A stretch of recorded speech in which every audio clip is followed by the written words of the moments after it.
Bien, buen día, buenas tardes o buenas noches, sea cual sea la hora que nos estén mirando.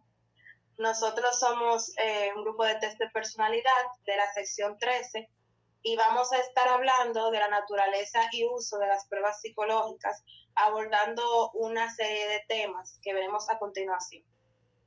Pasa a la diapositiva.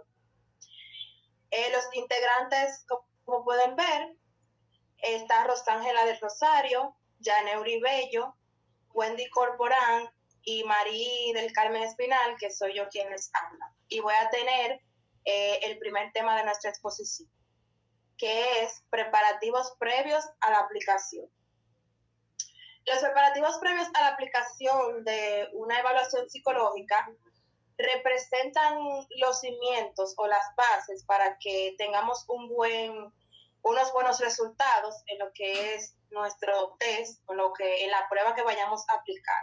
Si no tenemos unos buenos preparativos antes de la prueba, pues nuestros resultados puede que no sean válidos o pueden que no sean correctos. Entonces, tenemos varios puntos, como pueden ver. Uno de ellos es la familiarización con la prueba. El examinador, que debe ser una persona experta, debe tener total conocimiento de la prueba que vaya a aplicar.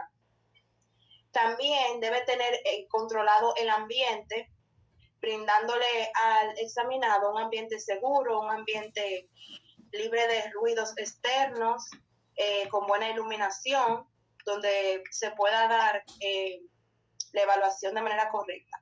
También la actitud del examinador es muy importante, debe tener una actitud positiva y en el cual el examinado se sienta seguro. También es muy importante que el examinador no haga gestos mímicos que puedan dar información errónea o información que pueda afectar los resultados de la prueba. Puede continuar la diapositiva. Condiciones de la aplicación. Aquí también tenemos algunos puntos muy importantes. Por ejemplo, debemos haber ofrecido instrucciones claras y precisas acerca del test que vamos a aplicar. Cómo se hace, cuáles son las instrucciones. También el examinador debe ser amable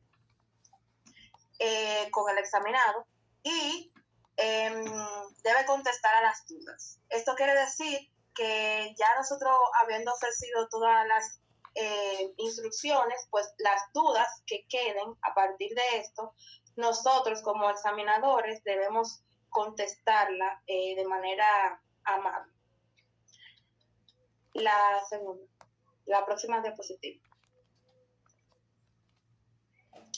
La observación. ¿Qué deberíamos observar? La observación es una técnica muy importante en psicología y en todo proceso terapéutico y evaluativo. Las ventajas que puede ofrecer una buena observación en una prueba son las siguientes. Permite obtener información de los hechos en el momento en que ocurre, da acceso a información más objetiva acerca del sujeto, puede precisar, confirmar o poner en duda resultados obtenidos. Aquí nos muestran algunos puntos muy importantes que debemos observar. Por ejemplo, la postura, si el examinado se encuentra recostado, se encuentra derecho, con las piernas cruzadas. También la expresión facial, si es seria, si es despreocupada, si está deprimido. La conducta, si está intranquilo, si está sudorando, si tiene tics nerviosos. También la expresión oral, si está tartamudeando o hablando muy rápido, hablando muy despacio. La apariencia física también es muy importante, si está limpio, si está sucio, si está vestido de acuerdo al clima que está en el momento. La actitud ante la tarea también, si se muestra cooperativo o a la defensiva. Todos esos puntos son muy importantes y como examinadores tenemos que observar de manera detenida. La siguiente diapositiva.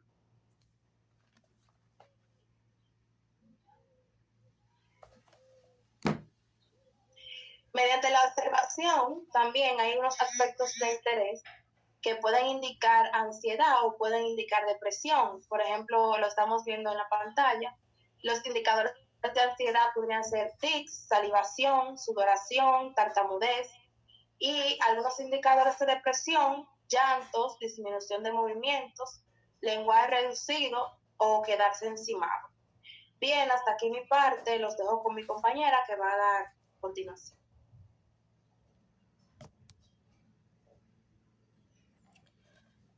Buenas tardes, mi nombre es Rosángel Rosario y les estaré hablando sobre mi primer tema, que es la medición objetiva de las pruebas psicológicas.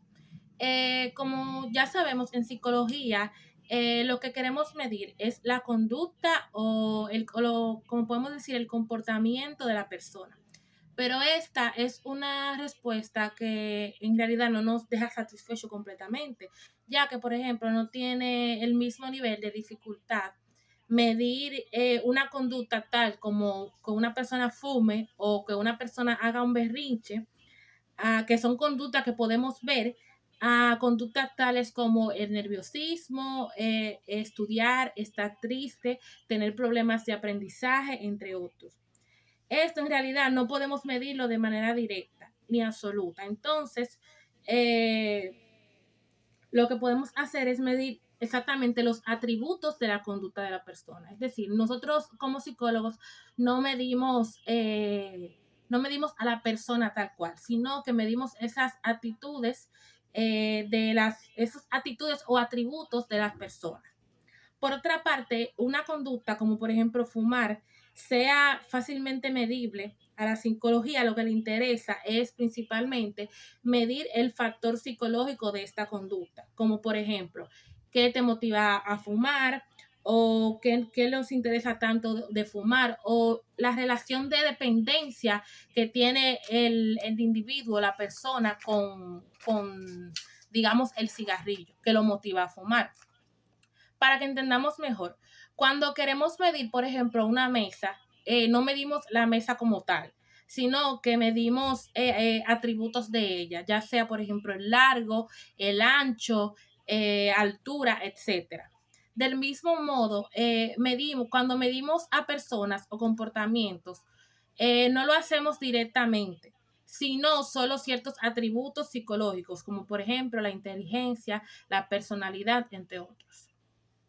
El siguiente tema es la confiabilidad y validez.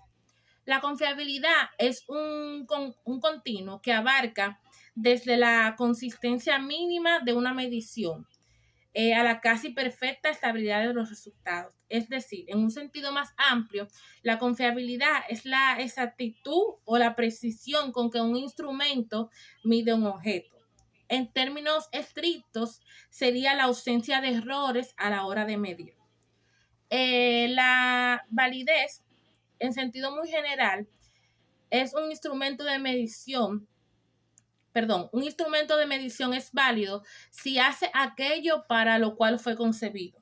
La validez de una prueba concierne a lo que ésta mide, la validez de una prueba concierne a lo que ésta mide, qué tan eficaz es lo que ésta hace y lo que podemos inferir en los puntajes obtenidos a la prueba. Una prueba puede ser confiable sin ser válida. Por ejemplo, podemos usar una cinta métrica para medir una jarra y medir como hasta dónde llega el agua en la jarra. Pero en otro recipiente la medida sería diferente, por lo cual no podemos generalizar lo medido. No es válido medir la capacidad de un instrumento solamente con, por ejemplo, yo no puedo medir la capacidad que tiene un vaso de agua sola con una cinta métrica. Para medirlo debería ser con otro tipo de instrumento que me permita obtener en realidad el resultado del líquido, cuánto líquido tiene ese vaso. Hasta aquí mi exposición y la persona que continúa. Un saludo especial para cada uno de ustedes y los usuarios que puedan ver esta videollamada o videoconferencia. estaré compartiendo con ustedes acerca de lo que es la definición de las pruebas psicológicas, los usos y algunos tipos de pruebas psicológicas. Tenemos la definición que la prueba psicológica es un dispositivo, un instrumento destinado a proporcionar una evaluación objetiva de las características o variables psicológicas. También las pruebas se pueden definir como, según Anastasia, como una medida objetiva estandarizada de una muestra de la conducta. Las pruebas se pueden usar en diferentes formas de acuerdo al propósito o lo que se esté buscando. Por favor, dame un segundo.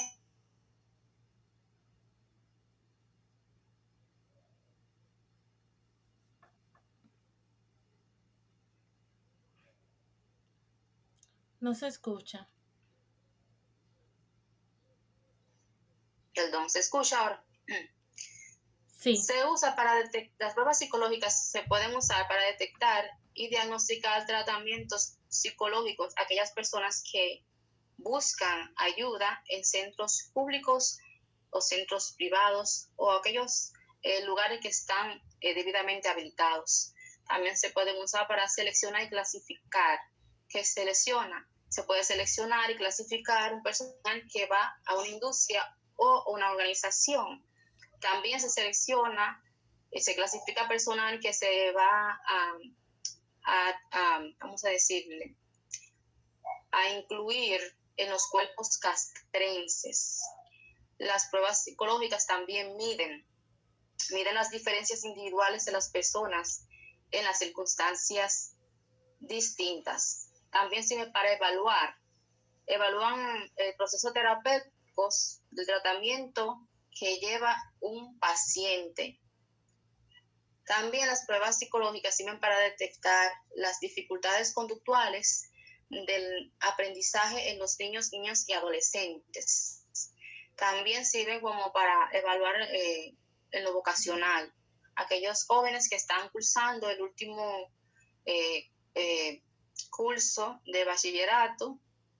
Entonces se le pueden aplicar este tipo de prueba para ayudarlos a su indecisión, como no saben qué tipo de carrera van a hacer o a qué características se le corresponde más a una carrera, se le puede entonces orientar mejor con esas pruebas de evaluación vocacional. También hay diferentes tipos de pruebas que son las más usadas, como los test psicométricos, que procuran poner un valor determinado a una cualidad psicológica.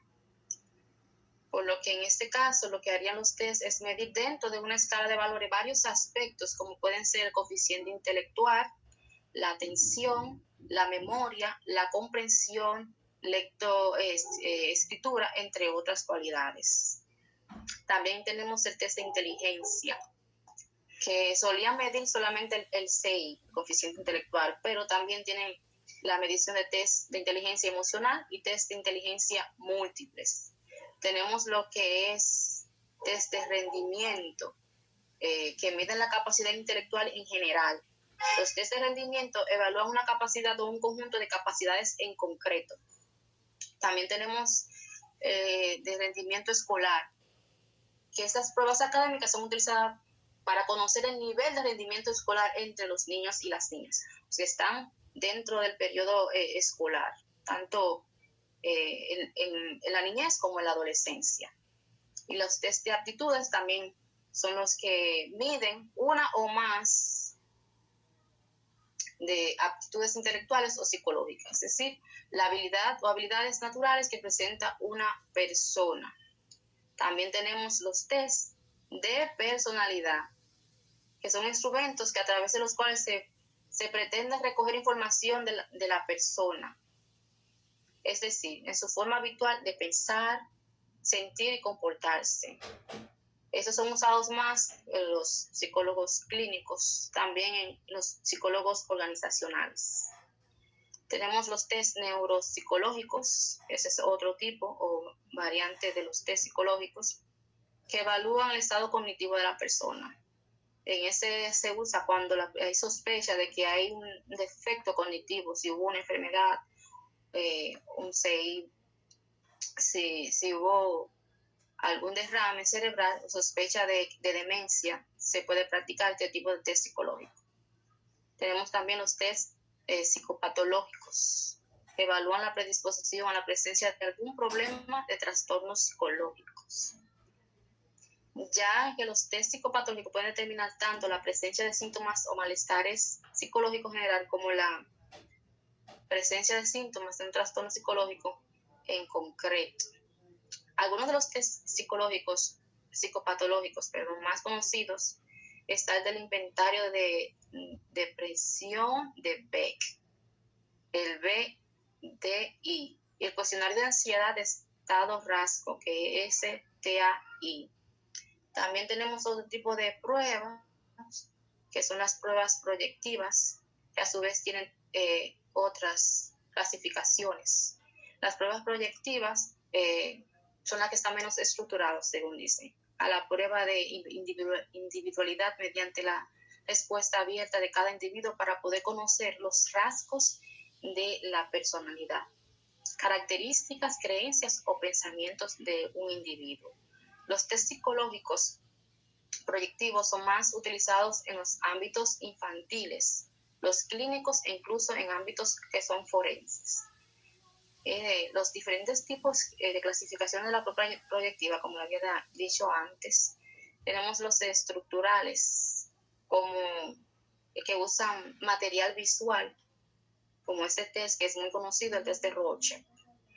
También hasta los test proyectivos asociativos. En estos obtienen información a través de sus respuestas asociadas a los estímulos que se le presentan a las personas. El test de asociación de palabras es el más conocido en este tipo de test proyectivos asociativos. Los test proyectivos temáticos consiste en explicar una historia a partir de un estímulo presentado, como por ejemplo los test de percepción temático. Tenemos los test proyectivos gráficos, que estudian características a través del análisis de dibujos, como en este caso conocemos muy bien lo que es el test de la figura humana. Y como le había presentado anteriormente, le había mencionado lo que eran los test vocacionales, que de comportamiento típico, ya que no tiene una sola respuesta correcta. El objetivo de este test es conocer los rasgos, las preferencias, las habilidades de la persona mediante la información. Se pretende orientar a la persona hacia qué profesión o estudio le corresponde con su personalidad, sus rasgos y sus gustos y sus capacidades. Tenemos entonces el test de orientación vocacional. Y hasta aquí la participación. Continuamos con nuestra compañera. Bueno, mi nombre es Wendy Corporán y me tocaron las presentaciones de la prueba rapport de orientación del examinador. El rapport son los esfuerzos que hace el examinador de despertar el interés del examinado, lograr su cooperación y animarlo a responder de manera apropiada los objetivos que queremos tener al aplicar el instrumento. Las aplicaciones de este método varían dependiendo la edad y el sexo de la persona. Esta prueba puede ser aplicada a niños, adolescentes, adultos, a personas con trastornos y personas normales. Entre la otra diapositiva, entre la variable que incluye, podemos encontrar el sexo, la raza, la edad, el nivel profesional, el nivel socioeconómico, la capacidad, la experiencia.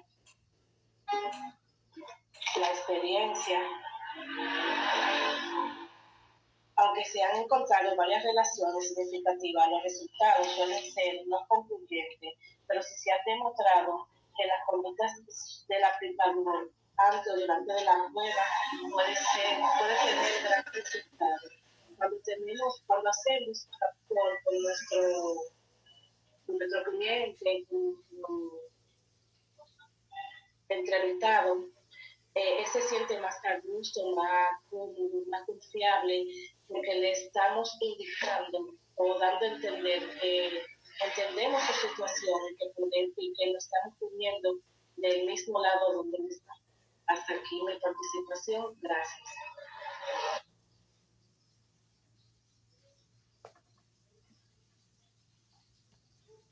Esta ha sido nuestra participación. Esperamos que todo haya quedado claro y muchas gracias.